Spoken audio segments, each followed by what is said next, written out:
1970 سے لے کر آج تک اسرائیل کی ایک پالیسی بہت کلیئر ہے، ٹارگیٹڈ کلنگز، یعنی اپنے دشمنوں کو لوڈ ایئرپورٹ کے قتل عام کے چند دن بعد اسرائیل نے اپنا جواب دیا۔ بیروت میں ایک مشہور فلسطینین افسانہ نگار 1973 میں آپریشن سپرنگ آف یوتھ کے نام سے اسرائیلی کمانڈوز بیروت اور سائڈر میں پھنس گئے۔ کانا قتل عام جس میں 100 سے زیادہ سویلینز UN بیس کے اندر۔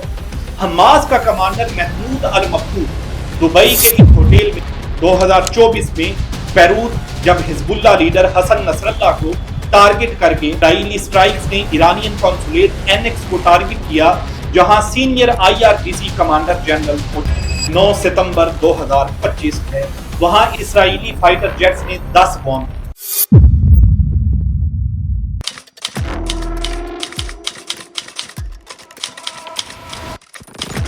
1970 سے لے کر آج تک اسرائیل کی ایک پالیسی بہت کلیئر ہے، ٹارگیٹڈ کلنگز، یعنی اپنے دشمنوں کو ان کے ملکوں میں جا کر مارنا۔ Israeli attack. After Israel's attack, that as Israel was attacking Hamas. Israel's attack. یہ پالیسی پہلے سیکرٹ تھی، لیکن اب اوپنلی دکھائی دیتی، ہر دور میں، ہر شہر میں، کہیں بیروت،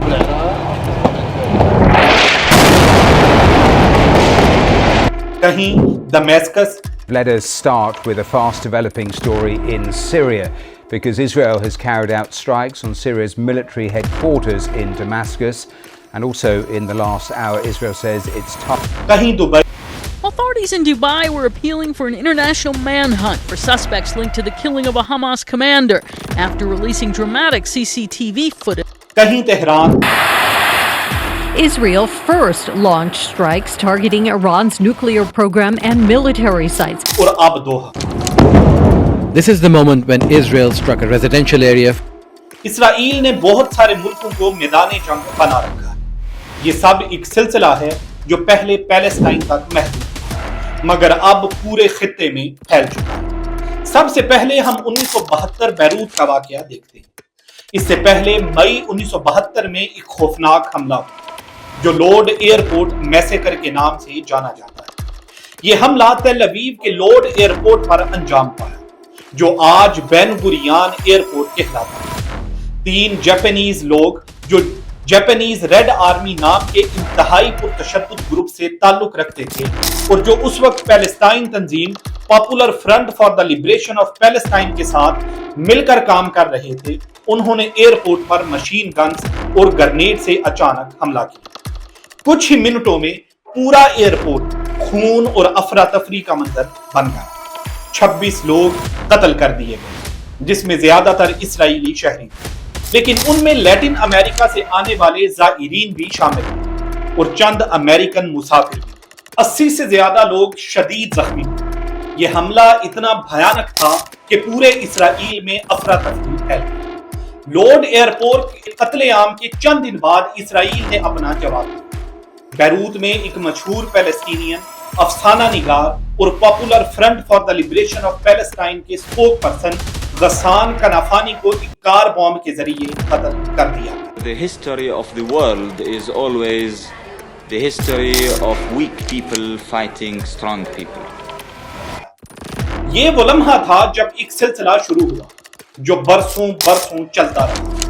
1973 میں آپریشن سپرنگ آف یوتھ کے نام سے اسرائیلی کمانڈوز بیروت اور سائڈر میں گھس گئے۔ وہاں انہوں نے فلسطینین لبریشن آرگنائزیشن کے سینئر لیڈرز کو ان کے گھروں میں گھس کر قتل کیا۔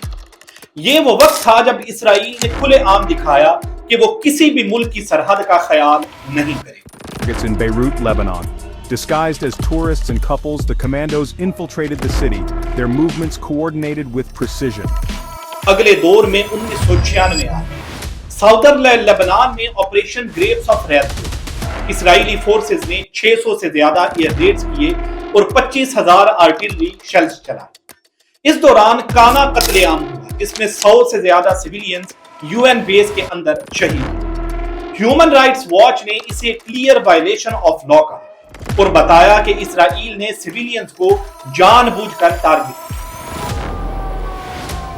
the first day of Israel's Operation Breaks of War, marked by an attack on Lebanese power supplies. یہ صرف ایک ملٹری آپریشن نہیں تھا, یہ پورا ملک ہلا دینے والا عمل تھا.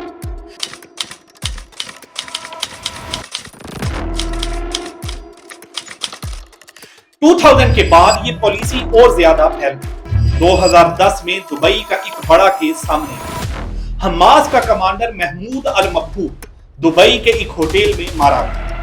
رپورٹس کے مطابق یہ موساد کا آپریشن تھا.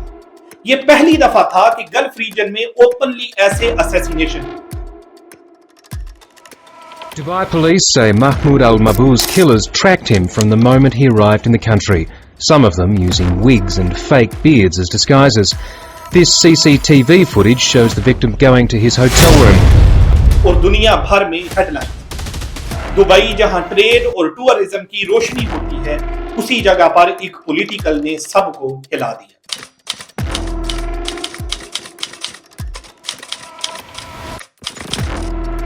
ٹو 2020 میں سٹرائکس اور زیادہ خطرناک ہوئے. 2024 میں بیروت پھر سے سینٹر پر, جب حزب اللہ لیڈر حسن نصر اللہ کو ٹارگٹ کر کے مار دیا گیا. یہ ایک بہت بڑا سیاسی دھماکہ ہے, کیونکہ حزب اللہ کے لیڈر کی موت کے بعد لبنان میں بہت بڑا ری ایکشن آیا اور پھر ایک عارضی سیز فائر اناؤنس ہوا. تجزیہ نگار کہتے ہیں کہ یہ ایک مثال ہے جو اگلے حملوں کے لیے جواز فراہم کر رہی تھی. Breaking news as tensions rise in the Middle East. Israel's military leaders now say an airstrike has killed Hezbollah leader Hassan Nasrallah. اسی سال 2024 میں دمشق سیریا میں ایک اور بڑا حملہ ہوا. اسرائیلی سٹرائکس نے ایرانین کونسولیٹ اینکس کو ٹارگٹ کیا, جہاں سینئر IRGC کمانڈر جنرل موجود تھے. یہ سٹرائک ڈائریکٹلی ایران کی ملٹری لیڈرشپ پر کی گئی اور ایران نے اسے اپنی سوورینٹی کے حملہ قرار دیا. یہ بھی کلیئر تھا کہ اسرائیل اب ایران کے اندر کے لوگوں کو بھی نہیں چھوڑے.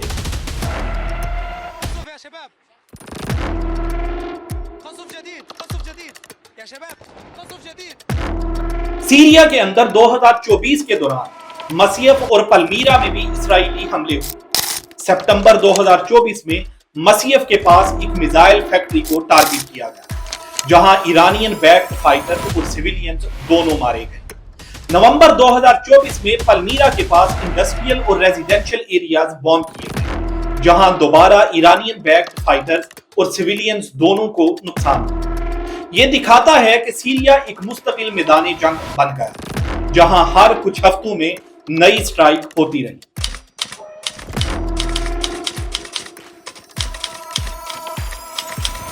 ایران خود بھی پیچھے نہیں رہا. جنوری 2024 میں اسلامک ریولوشنری گارڈ کارپس نے ایران کے ایربل اور سیریا کے ادلب میں میزائل حملے کیے.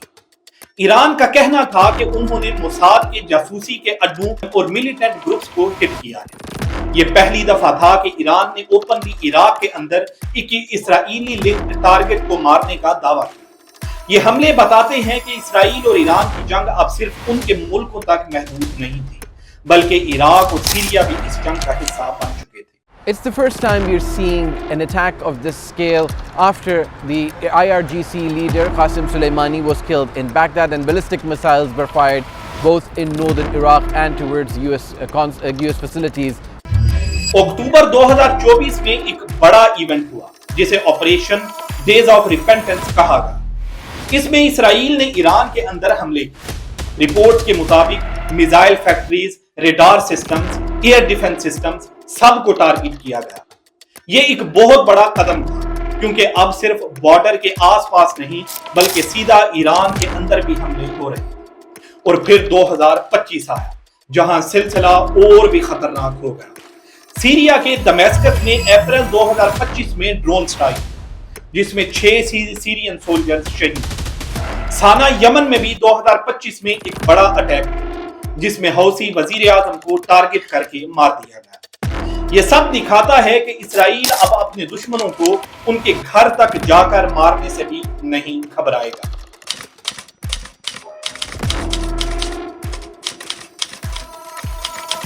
اور پھر وہ دن آیا جس نے پوری دنیا میں بھونچال پیدا کر دی. 9 ستمبر 2025 دوحہ قطر.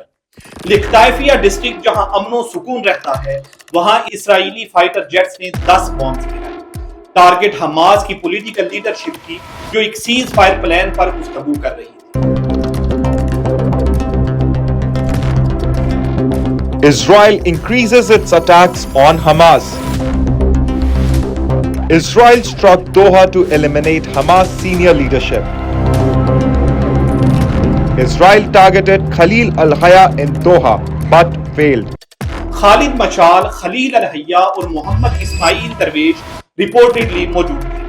حماس نے کہا کہ لیڈرز بچ گئے لیکن الحیہ کا بیٹا، اس کے 3 باڈی گارڈز، ایک آفیسر ڈائریکٹر اور ایک قطری سیکیورٹی گارڈ مارے گئے. کئی سویلینز بھی زخمی ہوئے. یہ اسٹرائک سب سے بڑا اس لیے تھا کیونکہ قطر نے ہمیشہ ثالثی کا کردار ادا کیا، امریکہ کا ایلائی رہا ہے اور وہیں پر اسرائیل نے ڈپلومیسی کے پروسیس کو بھی مار دیا. دوحہ کے بعد دنیا بھر سے مذمتوں کا ایک طوفان آیا. فرانس نے کہا یہ ان ایکسیپٹیبل ہے. جرمنی نے کہا یہ قطر کی سوورینٹی پہ حملہ. رشیا نے اسے انٹرنیشنل لا کی وائلیشن قرار دی. الجیریا نے اسے بروٹل ایگریشن کہا اور یہ بھی کہا کہ یہ پروف ہے کہ اسرائیل پیس میں انٹرسٹڈ نہیں. امریکہ نے آفیشلی اس کی مذمت کی لیکن رپورٹس آئیں کہ امریکہ کو اس حملے کی پہلے سے خبر تھی مگر انہوں نے قطر کو انفارم نہیں کیا.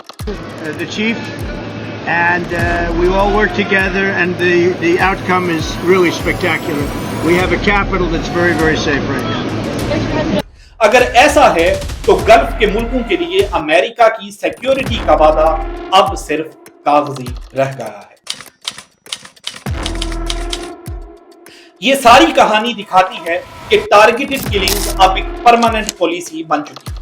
پہلے بیروت، پھر لبنان کے گاؤں، پھر دبئی کے ہوٹلز، پھر سیریا کی سٹیز، پھر ایران کے اندر کی بیسز، پھر عراق کے جاسوسی کے اڈے اور اب دوحہ جیسے ماڈرن اور ایلائڈ کیپٹل میں یہ حملہ. بارڈرز اور سوورینٹی کا کوئی لحاظ نہیں کیا گیا. سب سے بڑی قیمت انسان ہی ادا کر رہے ہیں. غزہ میں اب تک 64,000 سے زیادہ فلسطینین شہید کیے جا چکے ہیں. صرف جرنلسٹ ہی 248 سے زیادہ شہید ہو گئے جو سچ کو دنیا تک پہنچانے کی کوشش کر رہے ہیں. یہ صرف ایک جنگ نہیں ہے، یہ جنگ انسانی زندگیوں اور سچائی دونوں کے خلاف ہے. خود اسرائیلی سولجرز نے مان لیا ہے کہ ان کے لیے ہر وہ آدمی جو ملٹری ایج کا ہے دشمن سمجھا جاتا ہے. اس ظالم سوچ کا ایک واضح ثبوت بغموش فیملی کا واقعہ ہے جہاں ایک باپ کو اس وقت گولی مار دی گئی جب وہ اپنے بیٹے کی لاش کندھے پر اٹھائے ہوئے. دوحہ کا حملہ ایک ٹرننگ پوائنٹ. یہ ثابت کرتا ہے کہ اب بیٹل فیلڈ کہیں بھی ہو سکتی ہے. بیروت، دمیسکس، تہران، صنعا، دبئی، دوحہ اور انٹرنیشنل لا صرف ایک کاغذی ڈاکومنٹ بن کر رہ گیا ہے. اسرائیل اپنی مرضی سے کہیں بھی حملہ کرتا ہے اور دنیا صرف مذمت کرتی رہ جاتی ہے. لیکن سوال یہ ہے کہ اگر امپیونٹی کا یہ سلسلہ چلتا رہا تو پیس اور اسٹیبلٹی کا فیوچر کہاں بچے گا؟ دوستو، ہماری اگلی ڈاکیومنٹری جو کہ 18 ستمبر جمعرات کو شام 8 بجے اپلوڈ کی جائے گی، جس میں ہم نے انجینئر محمد علی مرزا کی گستاخیوں کا مدلل جواب دیا ہے، دیکھنا مت بھولیے. کامنٹ سیکشن کے اندر اپنی رائے کا اظہار ضرور کیجیے تاکہ بات رکے نہیں.